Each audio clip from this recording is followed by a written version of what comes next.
ഇടുക്കി രാജക്കാട് നിന്നും 7 കിലോ കഞ്ചാവുമായി ഒഡീഷ സ്വദേശികളായ 2 പേർ പിടിയിൽ. രാജക്കാട് KSAB ഓഫീസിന് സമീപത്ത് നിന്നുമാണ് അടിമാലി നാർക്കോട്ടിക് സ്ക്വാഡ് പ്രതികളെ പിടികൂടിയത്. 6 പൊതികളിലായി 7 കിലോയോളം കഞ്ചാവാണ് പിടികൂടിയത്. നാർക്കോട്ടിക് സ്ക്വാഡ് രാജക്കാട് മേഖലയിൽ നടത്തിയ പരിശോധനയിലാണ് പ്രതികൾ പിടിയിലായത്. ഒഡീഷ സ്വദേശികളായ നിർമ്മൽ ബിഷോയ്, നാരായണൻ ബിഷോയ് എന്നിവരാണ് പിടിയിലായത്. ചില്ലറ വിൽപ്പനയ്ക്കായി കേരളത്തിലേക്ക് കടത്തിക്കൊണ്ടുവന്ന കഞ്ചാവാണ് പിടികൂടിയത്.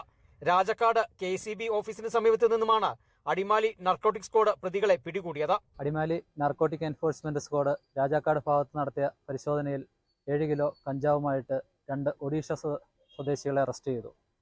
നിർമ്മൽ ബിഷോയ്, നാരായൺ ബിഷോയ് എന്നിവരെയാണ് അറസ്റ്റ് ചെയ്തിരിക്കുന്നത്. ഒഡീഷ സംസ്ഥാനത്ത് നിന്ന് കഞ്ചാവ് കേരളത്തിലെത്തിച്ച് ചില്ലറ വിൽപ്പന നടത്തുന്ന സംഘങ്ങളാണ്. കൂടുതൽ ആളുകൾ ഇതിൽ ഉൾപ്പെട്ടിട്ടുണ്ടോ എന്ന് അന്വേഷിച്ചു വരുന്നു. നമ്മൾ യാദൃശ്ചികമായിട്ട് രാജാക്കാട് മേഖലയിൽ നടത്തിയ പരിശോധനകളാണ് 2 പേരും അറസ്റ്റിലാവുന്നത്. അത് കൂടുതൽ അന്വേഷണം നടത്തുന്നതാണ്.